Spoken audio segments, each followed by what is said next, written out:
आज corporate connection में एक खास कंपनी के बारे में पहले समझ लेते हैं, क्योंकि हम जानते हैं जब लॉकडाउन की स्थिति आई तो कई सारे फंक्शनल एटीएम उनकी एक डर्थ हो गई, कमी हो गई, और इन दो रीजंस के चलते पिछले 2 सालों में हमने देखा है कि कई सारे माइक्रो एटीएम की डिमांड तेजी से बढ़ गई है।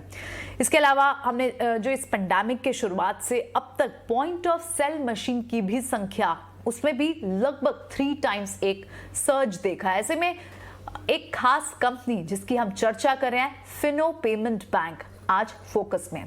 क्यों? क्योंकि माइक्रो एटीएम सेगमेंट में बैंक मार्केट लीडर है। कॉर्पोरेट कनेक्शन में आज बात होगी फिनो पेमेंट बैंक के सीओओ आशीष आहूजा से। लेकिन चलिए सबसे पहले बैंक के बारे में थोड़ी सी आपको डिटेल्स बता देते हैं।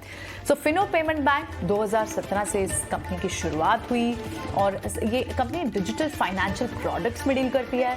डिजिटल सर्विसेज का बिजनेस है इसका, और ऐसे में ही आपको फाइनेंशियल प्रोडक्ट्स में ही कासा, सीएमएस रेशो ये सब शामिल होते हैं। और कंपनी में देश भर में इस कंपनी का अच्छा डिस्ट्रीब्यूशन नेटवर्क है और पेमेंट बैंक में पहला प्राइवेट शेड्यूल्ड बैंक भी है ये। तो फिनो पेमेंट बैंक, इसकी आज बात होगी और हमारे साथ कंपनी के मैनेजमेंट भी जुड़ेंगे। हमारे साथ आज होंगे आशीष आहूजा। चलिए उनसे बात कर लेते हैं और समझते हैं कि वो किस तरह से इस कंपनी के ग्रोथ प्रोस्पेक्ट्स हमारे व्यूअर्स तक शेयर करना चाहते हैं। मिस आहूजा, बहुत बहुत स्वागत है आपका ईटी नाउ स्वदेश पर। सबसे पहले आपसे यही जानना चाहेंगे क्योंकि पिछले जो 2 साल हैं बहुत ही डिफरेंट थे। कई सारे बिजनेस ने ग्रो किया, कई सारे बिजनेसेस को इफेक्ट हुआ, इम्पैक्ट हुआ। तो एक बहुत ही ट्रांजिट सिचुएशन रही है इस 2 साल में कई सारे बिजनेस मॉडल्स के लिए, आपके लिए भी, क्योंकि हमने देखा कि कहीं ना कहीं माइक्रो एटीएम की सर्ज की नीड की रिक्वायरमेंट पड़ी, तो अच्छी ग्रोथ देखने को मिली पिछले 2 साल में। लेकिन अब इस दौरान आपकी कंपनी का कितना ग्रोथ हुआ है और क्या मार्केट शेयर है, इस पर अगर आप हमें थोड़ी सी गाइडेंस दे पाए। बिल्कुल बता सकता हूं, पर शुरुआत करने से पहले मैं आपके चैनल का शुक्रिया अदा करना चाहूंगा। आप लोगों ने फिनो पेमेंट बैंक को अपने चैनल पे बुलाया है, thank you very much. Coming to the question now, आप देखेंगे पिछले 2 साल में एक तो पूरा देश ही नहीं, the entire world has been going through covid. Now ये जो माइक्रो एटीएम है, इसमें सबसे पहले समझने की जरूरत है ये है क्या। अगर आप देखें तो ये 2 चीजें माइक्रो एटीएम कहलाती हैं। जो मेरे राइट हैंड में है ये माइक्रो एटीएम डिवाइस, जिसके ऊपर debit card chip and pin पे काम करता है, छोटा सा डिवाइस है। और दूसरा है बायोमेट्रिक पे काम करने वाला आधार इनेबल पेमेंट सिस्टम। इन दोनों को अगर एक साथ देखा जाए तो इनको माइक्रो एटीएम कहते हैं। अब ये जो है ये क्यों इतनी बढ़ोतरी और क्यों इतने तेजी से दौड़ रहा है, ये इसलिए है।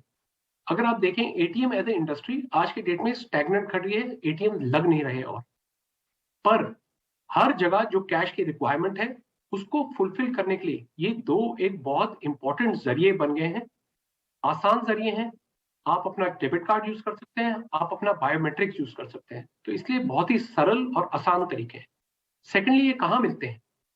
ये ऑल्टरनेट बैंकिंग चैनल जो कंट्री के अंदर अब एक रिकॉग्नाइज्ड बैंकिंग चैनल की तरह काम कर रहा है, उस हर एक ऊपर ये लगा हुआ है आज की डेट में, जिसकी वजह से आपको आपके घर के पास में एक कन्वीनियंट टाइम, यानी कि आपसे बैंकिंग आवर जो शायद 2-3 बजे तक बंद हो जाते हैं, ये सुबह 7-8 बजे खुल करके एक मर्चेंट की दुकान या सीएसपी की दुकान जो शाम के रात के 8, 9, 10, 11 बजे तक खुली रहती है, ये पूरा टाइम सर्विस मिलता है आपको। तो ये सारे फैक्टर्स को जब आप एक साथ देखते हैं, इसकी वजह से आपको पता चलेगा कि ये जो माइक्रो एटीएम के जो ट्रांजैक्शंस और कैश विड्रॉल में बढ़ोतरी हुई है, ये सारे कारण उसकी तरफ जाते हैं। जी बिल्कुल। तो इसमें ऐसे में आपने बिल्कुल बहुत अच्छे से सिंप्लीफाइड वे से, इनफैक्ट जिस तरह से आपने दोनों मशीन्स दिखाई भी, आई एम श्योर जिन लोगों को क्लैरिटी नहीं आई होगी उन्हें इससे और ज़्यादा क्लियर हुआ होगा। आहूजा जी, क्योंकि हम ये देख रहे हैं कि आपने बिल्कुल सही कहा, एटीएम हर जगह नहीं लग रहे हैं, एक टाइम लिमिटेशन है, बैंकिंग आवर्स की टाइम लिमिटेशन है, लेकिन माइक्रो एटीएम बिजनेस वो ये मशीनरीज तो जाहिर तौर पर through out the day can be used. तो ऐसे में आगे अब डिमांड ट्रेंड कैसा लग रहा है, क्योंकि अब सब कुछ अब जब ओपन अप हो गया है, लोग एटीएम मशीन में जाकर ट्रांजैक्शन करना चाहेंगे, कैश विड्रॉल करना चाहेंगे, डिजिटल पेमेंट शायद थोड़ी कम हो सकती है, आपको लगता है? हालांकि अभी भी आपके बिजनेस का योगदान तो है, आपका कम से कम 17% मार्केट शेयर है, which is a quite significant market share, लेकिन क्या आपको लग रहा है कि ये फिगर्स आगे बढ़ेंगी? मेरे हिसाब से अभी ये बहुत ही जिसे कहते हैं हम, ये प्रोडक्ट मैच्योर प्रोडक्ट है और इसकी जो ग्रोथ है हम 20 to 25% के आसपास एक्सपेक्ट करेंगे, क्योंकि जो ये लोगों को कन्वीनियंस की आदत पड़ चुकी है, इस हिसाब से हमें लगता है कि इसका ग्रोथ कंटिन्यू करता रहेगा। ये आउटपेस नहीं करेगा, पर एक रेगुलर एक अच्छे ग्रोथ के ऊपर ये चलता रहेगा, क्योंकि कैश की रिक्वायरमेंट, और स्पेसिफिकली अगर मैं रूरल इंडिया की बात करूं तो वहां पे हमें इसमें ज्यादा ग्रोथ की उम्मीद रहेगी। ठीक है, बिल्कुल। जी आशीष जी, एक और चीज़ आपसे समझना चाहेंगे, ऐसे में कुछ डिटेल्स अगर आपसे मर्जर्स एंड एक्विजिशन पर भी अगर हम आपकी व्यू जानना चाहें, क्योंकि कंपनी ने कई सारे नए मर्जर्स किए हैं, नई डील्स किए हैं। इनमें से एक तो फिनविजार्ड म्यूचुअल फंड डिस्ट्रीब्यूशन है, 5 पैसा कैपिटल के साथ आपने एक डील की है। ऐसे में किस तरह के रेवेन्यू पोटेंशियल दिख सकते हैं? तो मैं इसमें दो चीजों में बोलूंगा। एक तो अगर आप हमारा कैश मैनेजमेंट का जो बिजनेस देखेंगे, आपको उस नजरिए से देखना है कि ये चीज हमारे एक ओवरऑल बिजनेस में किस तरह से हेल्प करती है, क्योंकि यही कैश जो हम अंदर लेते हैं, जो हम बाकी हमारे पास जो क्लाइंट्स है जो आके जमा करते हैं, वही कैश हमारा यूटिलाइज होता है हमारे कैश विड्रॉल बिजनेस की तरफ। तो हम लोकल इन्वायरमेंट में ही कैश को इस्तेमाल करके, एक सीएसपी के लिए भी वो बहुत अच्छा है, क्योंकि वो दोनों प्रोडक्ट्स के दोनों लेग्स पे कमा सकता है, और कैश लोकल इन्वायरमेंट में ही खत्म हो जाता है, पहली चीज।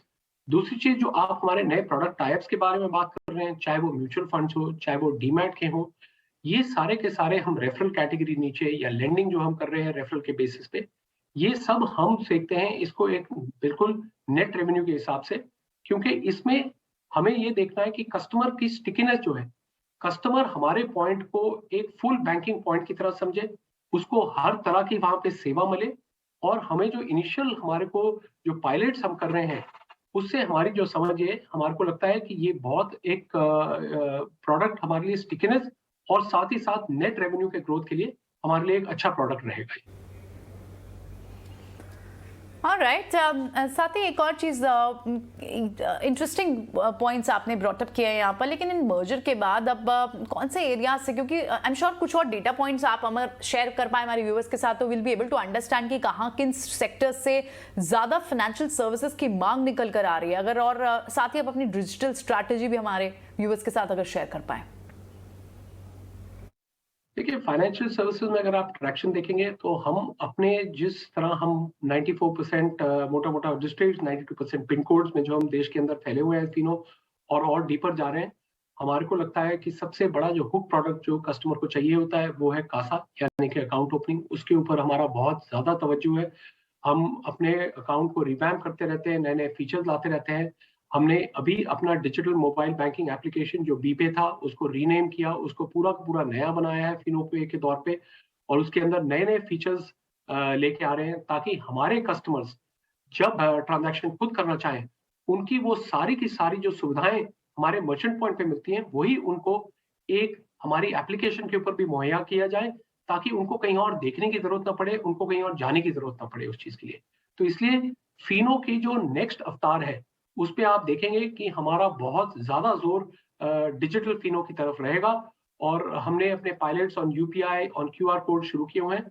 बल्कि यूपीआई पे हमारा जो ग्रोथ है, वो Q3 तक भी हमारा बहुत ही अच्छा ग्रोथ रहा compare to last year, and from about 800 crore जो हम करते थे मार्च ऑफ 21 में, हम Q3 के एंड पे मोटा मोटा that was in the range of 1800 to 1900 crore on a monthly basis. तो इससे यूपीआई का भी बहुत ही अच्छा योगदान है हमारे ट्रांजैक्शन पे, और हमें दिख रहा है कि हमारे कस्टमर्स इसको बहुत पिकअप कर रहे हैं। निकल कर आई है। मिस्टर आहूजा, ये तो कुछ डील्स हैं जो ऑलरेडी पब्लिक डोमेन पे हैं, लेकिन उसके अलावा कुछ और एक्सपेंशंस या फिर कुछ और डील्स जो आप हमारे साथ अगर शेयर करना चाहें, और क्योंकि मर्चेंट पॉइंट आपके लिए बहुत ज़रूरी है, आपके सेक्टर के लिए, आपके काइंड ऑफ बिजनेस मॉडल के लिए, तो कहाँ और आप मर्चेंट पॉइंट्स की ग्रोथ देखते हैं? इस वक्त हमारा जो एक्सपेंशन प्लान होगा, वो मोटा मोटा अगर मैं कहूँ कि इंक्रीमेंटल स्टेट्स, तो नॉर्थ ईस्ट एक ऐसा हमारा एक एक्सपेंशन प्लान है कि हम वहां पे ज्यादा और बढ़ेंगे, क्योंकि inordinate growth I would say compared हमारे बाकी स्टेट्स के मुकाबले में, और बाकी स्टेट्स के अंदर हमारा पेनिट्रेशन को हम डीपर लेके जाना चाहेंगे। तो आज की डेट में मोटा मोटा मैं कहूँगा जो हमारी पेनिट्रेशन है वो I would say north east की तरफ ज्यादा तवज्जो दी जाएगी, नॉर्थ ईस्टर्न स्टेट्स की तरफ, और बाकी स्टेट्स में हम डीपर जाना चाहेंगे। One last question mister Ahuja before we let you go, अगर आप हमारे साथ अब इंडस्ट्री आउटलुक पर एक व्यू शेयर कर पाए फॉर 23 के लिए। मेरे हिसाब से अगर आप देखेंगे कि फिनो पेमेंट बैंक ने एक पेमेंट बैंक मॉडल को एक फिनटेक बैंक होते हुए इसको एक प्रॉफिटेबल मॉडल के तौर पे चला के दिखाया है, और अभी एक प्रूवन मॉडल है, और हम इसी के ऊपर हम अपना और जो हमारी स्ट्रैटेजी है वो पूरी की पूरी हमारे जो ट्रांजैक्शन बेस्ड प्रोडक्ट्स हैं, हमारी जो इनकम है मैक्सिमम ट्रांजैक्शन इनकम होती है, बैलेंस शीट इनकम हमारी बहुत कम रहती है। हमको 8 क्वार्टर्स हो गए हैं प्रॉफिटेबल इनकम दिखाते हुए, and growth with each quarter that too. और इसीलिए हमारी जो स्ट्रैटेजी रहेगी वो यही रहेगी कि हमारे जो एग्जिस्टिंग प्रोडक्ट्स हैं हम उसके ऊपर एक ग्रोथ लेके आएंगे, और साथ ही साथ कासा और सीएमएस जो हमारे 2 फ्लैगशिप प्रोडक्ट्स हैं उनके ऊपर हमारा जोर ज्यादा रहेगा। प्लस लाइक मैंने पहले बोला, फिनो 2.0 में आप डिजिटल के ऊपर काफी नए इनिशिएटिव्स आपको देखने को मिलेंगे अगले साल के अंदर, इस साल के अंदर। ऑलराइट, फिनो 2.0 के बारे में भी कुछ इंटरेस्टिंग फैक्ट शेयर करते हुए मिस्टर आहूजा हमसे आज बात कर रहे हैं। बहुत बहुत शुक्रिया आशीष आहूजा जी, फिनो पेमेंट बैंक के मैनेजमेंट हमसे जुड़े हुए हैं। और जिस तरह से हमने देखा माइक्रो एटीएम का ट्रेंड ओवर द 2 years, जब से पेंडेमिक शुरू हुआ उसके बाद से हर मर्चेंट पॉइंट पे आप इन मशीन्स को यूज करते होंगे डेली ट्रांजेक्शंस करने के लिए, डिजिटल ट्रांजेक्शन करने के लिए, यूपीआई ट्रांजेक्शंस करने में हेल्प मिलती है। तो यहाँ सब यहाँ इस चलते इस कंपनी को आज हमने फोकस में रखा भी है, और आप देख भी रहे हैं आज 4.5% की अप मूव आप इस काउंटर। खैर आज तो बैंक्स और एनबीएफसी में अच्छा खासा वॉल्यूम है, and they are also kind of deal in that space only. एक बार एक फंडामेंटल एक्सपर्ट हमारे साथ जुड़े हुए हैं, हमारे साथ रवि सिंह जुड़े हुए हैं इस कंपनी पर, इस कंपनी के बिजनेस मॉडल पर बात करने के लिए। रवि, गुड आफ्टरनून, कैसे देख रहे हैं आप फिनो पेमेंट बैंक? अच्छा खासा मार्केट शेयर है इनका, और जाहिर तौर पर अभी तो बड़े बड़े कन्वेंशनल बैंक्स भी डिजिटल सॉल्यूशंस प्रोवाइड करना चाहते हैं, तो जाहिर तौर पर इसके फंडामेंटल्स को आपने रीड किया होगा, क्या रीडिंग से कल के आती है?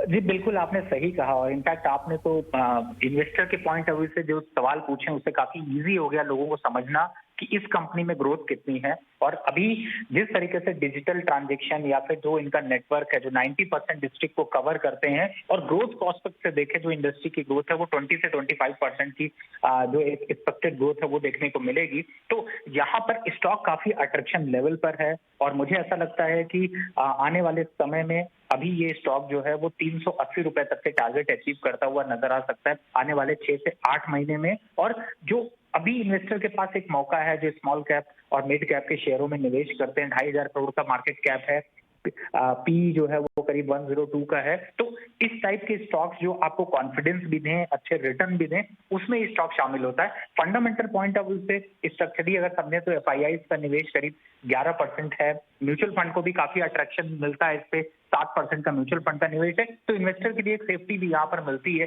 कि ज्यादातर लीडिंग जो फाइनेंशियल्स है उनके पास ये स्टॉक है। अब दूसरी तरफ कंपनी का जो प्रोस्पेक्ट है, आपने देखा आगे बैंकिंग सेक्टर आगे जिस हिसाब से ग्रो करेगा, और बैंकिंग सेक्टर में जो डिजिटल पेमेंट का मोड है या फिर जो एटीएम का मोड है उसमें इसका काफी अहम रोल है। तो मुझे लगता है कि फंडामेंटल प्रोस्पेक्टिव काफी अच्छा। और आपने बहुत क्लियरली आहूजा जी से पूछा भी कि उनका आगे का 2023 का प्लानिंग क्या है, जिससे कि हमें भी अंदाजा लगता है कि इसका टारगेट क्या हो सकता है। तो अब शेयर के पॉइंट ऑफ व्यू से और स्टॉक इन्वेस्टमेंट के पॉइंट ऑफ व्यू से काफी अच्छा है। 380 के टारगेट 6 से 8 महीने में देखने को मिल सकता है।